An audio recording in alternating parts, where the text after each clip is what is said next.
Oui, eh bien, j'ai été interrompue par le téléphone. Excusez-moi. Donc, je vais continuer l'histoire de la lutte de Nibiru et de Tiamat. Donc, il était maintenant impossible d'éviter la bataille et ils se retrouvèrent face à face et s'avancèrent l'un vers l'autre. C'est pour se battre qu'ils se rapprochaient pour un combat décisif. Le Seigneur lança son filet pour emprisonner Tiamat, qui, comme possédé, hurlait de fureur. Nibiru libéra le vent mauvais qui se tenait derrière lui et le dirigea contre Tiamat. Elle ouvrit la bouche pour l'engloutir, mais ne pouvait plus la refermer. Le vent mauvais emplit son ventre, trouva ses entrailles. Les entrailles de Tiamat hurlaient, son corps se distendait, sa bouche était grande ouverte. Par l'ouverture, Nibiru tira une flèche brillante, un éclair divin. La flèche transperça les entrailles de Tiamat, déchirant son ventre et son cœur. Ayant réussi à la maîtriser, il éteignit le souffle de vie qui l'habitait.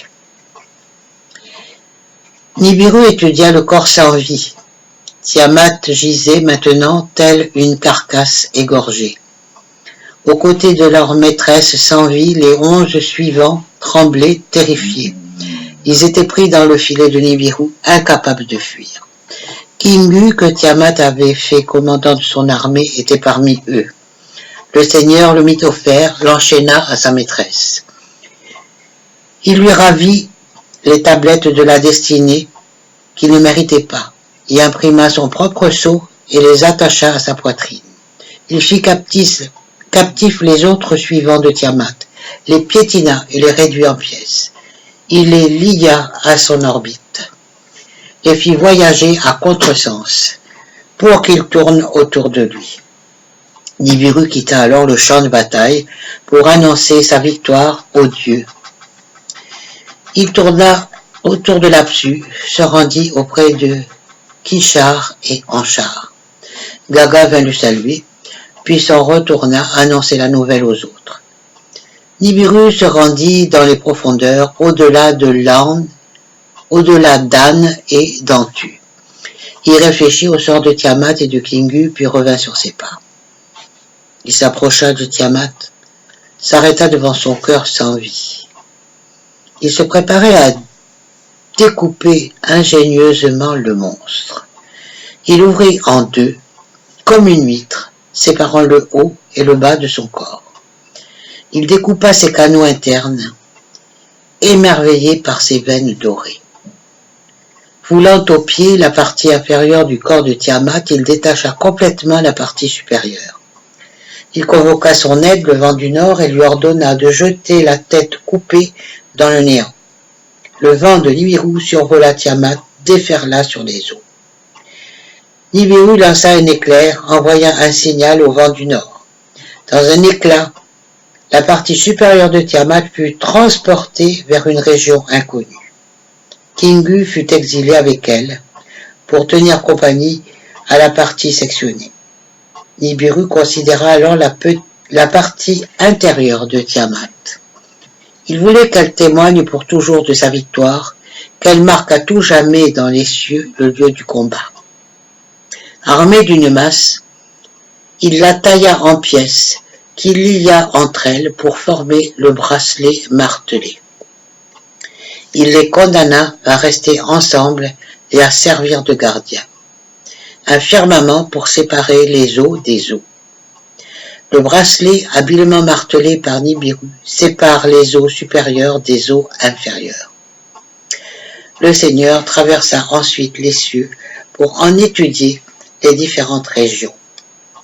Il mesura la distance entre les demeures d'Apsu et de Gaga, puis examina la frontière des profondeurs, le lieu où il était né.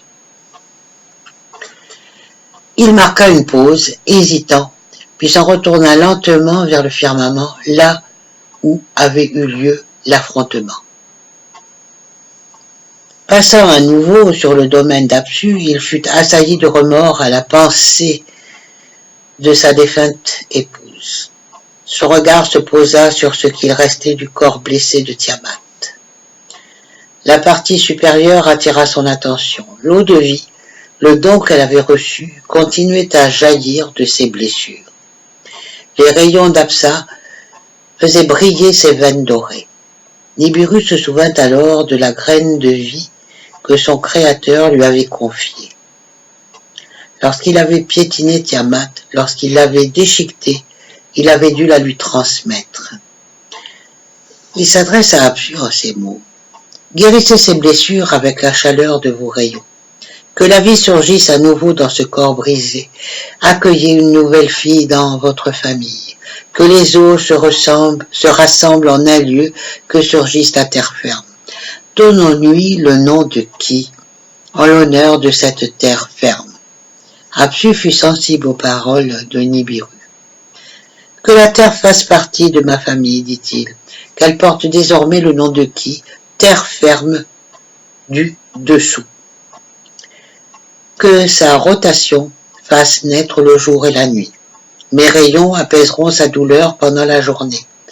Kingu, créature de la nuit, veillera sur elle dans l'obscurité. Que la lune accompagne la terre pour toujours. Nibiru écouta les paroles d'Apsu avec satisfaction. Il traversa les cieux et en étudia les contrées. Il attribua aux dieux qu'il avait élus des positions permanentes.